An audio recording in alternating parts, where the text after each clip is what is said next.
আমাদের কথা একটাই, শরীফ ওসমান হাদিরা যদি ইনসাফের জন্য জীবন কুরবান দিতে পারে, যারা ভেবেছে শরীফ ওসমান হাদিদের মৃত্যুর মধ্য দিয়ে ইনসাফের লড়াই খতম হয়ে গিয়েছে, তারা বোকার স্বর্গে বসবাস করে। ওসমান হাদির রক্ত বাংলার প্রতিটি জনপদে ইনসাফের ওসমান হাদি জন্ম দিয়েছে।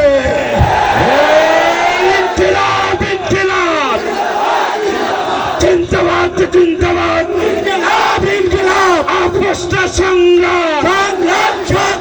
আজাদি না গোলামি, দিল্লি না ঢাকা, দালালি না রাজপথ, ইনকিলাব জিন্দাবাদ। সংগ্রামী সাথী ও বন্ধুগণ, আমার কথা এগুলোই। আমরা একটা স্বপ্ন নিয়ে, একটা মিশন নিয়ে, দেশের মানুষের কাছে একটা অঙ্গীকার নিয়ে আজ রাজনীতিতে নেমেছি। তাই আমরা আশাবাদী, আমি প্রচন্ড আশাবাদী। বাংলার মানুষের মধ্যে আজ যে জাগরণ তৈরি হয়েছে, যে সৎ সাহস তরুণ প্রজন্মের বুকে বুকে আজ পুঞ্জীভূত হয়েছে, ইনশাআল্লাহ আল্লাহর রহমতের উপর ভরসা করে বলতে পারি, হাজী শরীয়তুল্লাহদের এই বাংলার মাটি ইনশাআল্লাহ এবার ইনসাফের শাসন উপহার পাবে। ইনশাআল্লাহ মুক্তি আসবে। জমিদারি রাজনীতির প্রথা বাংলার মানুষ প্রত্যাখ্যান করবে।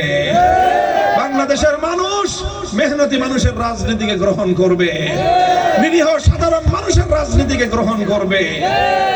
সেই মাস্তানিয়ার সন্ত্রাসীর রাজনীতির দিন শেষ। আমি শিবচরের প্রশাসনকে, মাদারীপুরের প্রশাসনের দায়িত্বশীল ভাইদেরকে আমি দৃষ্টি আকর্ষণ করে বলছি, আজ আমরা আবার দেখতে পাচ্ছি ওই সীমান্তে শকুনদের আনাগোনা। আমরা দেখতে পাচ্ছি আমাদের শহীদ ভাইয়েরা রক্ত দিয়ে যাদেরকে বিতাড়িত করেছিল, সেই রকম কিছু মানুষ যারা সন্ত্রাসী রাজনীতি নির্ভর, যাদের হাত ধরে সন্ত্রাস সমাজে ভীতি সঞ্চার করে, তারা আবার এই স্বচ্ছ সুন্দর পরিবেশের রাজনীতিতে এসে বাংলাদেশের আগামী 26-এর নির্বাচনকে তারা প্রশ্নবিদ্ধ করার চেষ্টা করছে। যাদের এখনো জেলখানায় থাকার কথা, যাদের বিরুদ্ধে অসংখ্য অগণিত মামলার হুলিয়া, তারা কিভাবে ওসমান হাদিদের বাংলার মাটিতে আবার কিভাবে তারা হুঙ্কার দিয়ে বেড়ায়। কাজেই প্রশাসনকে আমরা সহযোগিতা করি, তাদের সহযোগিতা চাই। নির্বাচনে যেন পেশি শক্তির কোনো প্রতিফলন না ঘটে, কেন হুমকি ধমকি যেন কেউ দিতে না পারে। আমার সাধারণ ভোটারদেরকে, নারী পুরুষ হিন্দু মুসলমান নির্বিশেষে উৎসব মুখর পরিবেশে প্রত্যেকে যেন যার যার ভোটাধিকার প্রয়োগ করতে পারে, তাদেরকে যেন কেউ ভয় ভীতি না দেখায়, তাদের প্রতি যেন কেউ কোন ধরনের অসদাচরণ করতে না পারে, সেটা নিশ্চিত করা প্রশাসনের দায়িত্ব এবং কর্তব্য। এজন্য চিহ্নিত সন্ত্রাসী কারা কারা এলাকায় মানুষের কাছে আবার ভীতির সঞ্চার করছে, কারা কারা এলাকার মধ্যে আবার নতুন করে আনাগোনা শুরু করার পর মানুষের মধ্যে আবার নতুন করে শঙ্কা দানা বাঁধছে, প্রশাসন সেই ব্যাপারে যথাযথ পদক্ষেপ নেবে, এটা আমি আশা করলাম। যদি আমার এই আশা নিরাশায় পরিণত হয়, তাহলে এর সমস্ত দায় প্রশাসনকেই বহন করতে হবে। এখনো পর্যন্ত শহীদদের রক্তের দাগ শুকায়নি, এখনো পর্যন্ত আমার শহীদ সন্তানের মায়ের চোখের অশ্রু শুকায়নি। এখনই আবার সেই প্রেতাত্মারা বাংলার মাটিতে ঘুরবে। বাংলাদেশের মানুষ সেটা দেখতে চায় না। শিবচরের মাটিতে তাদের আনাগোনা হাজী শরীয়তুল্লাহর অনুসারীরা বরদাস্ত করবে না। কাজেই আমরা নিরীহ মানুষ, শান্তিপ্রিয় মানুষ, সমৃদ্ধি চাই, উন্নতি চাই, বন্ধুত্ব চাই। আমরা কোন নিরপরাধ মানুষকে তার ব্যক্তিগত কোন রাজনৈতিক দলীয় পরিচয়ের কারণে কাউকে আমরা আক্রমণ করতে চাই না, বিশ্বাস করি না। আমরা যে যেই রাজনৈতিক মতাদর্শের, সেটা তার ব্যক্তিগত স্বাধীনতা।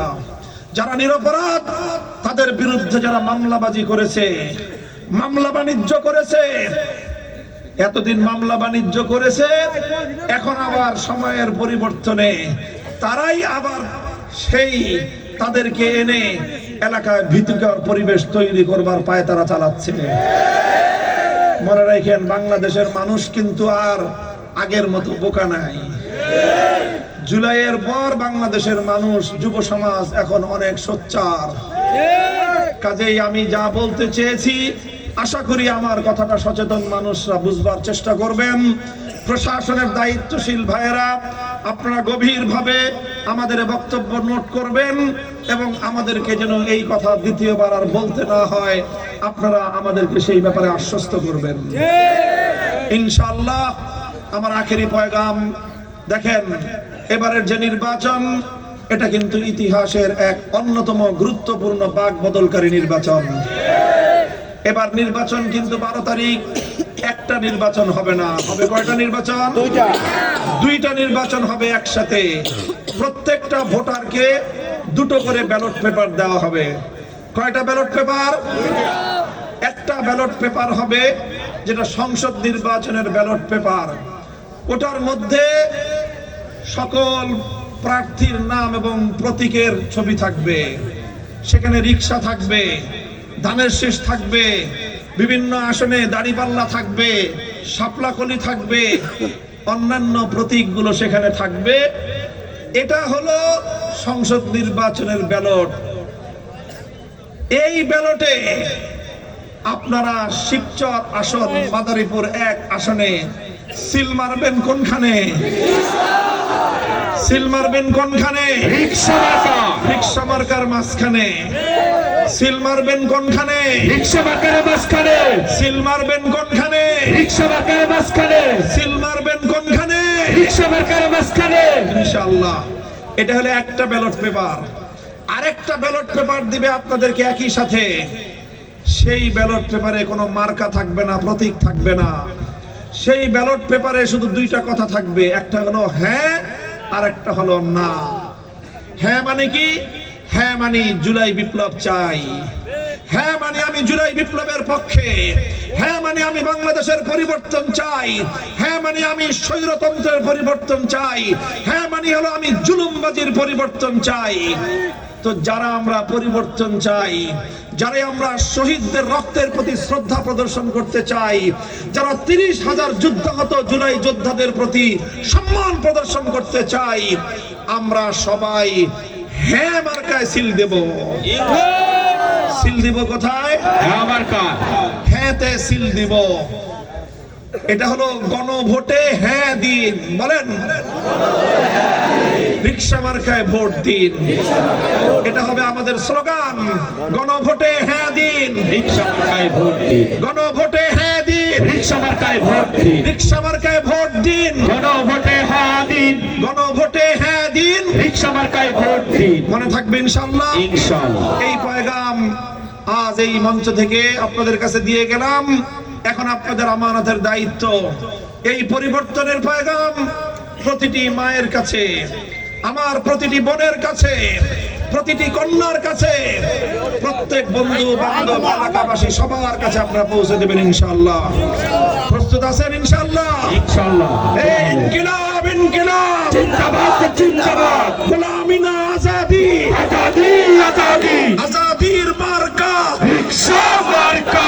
24-এর মার্কা রিক্সা মার্কা। শাপলার মার্কা রিক্সা মার্কা। 71-এর মার্কা রিক্সার মার্কা। 47-এর মার্কা রিক্সার মার্কা। শরীয়তুল্লাহর মার্কা রিক্সার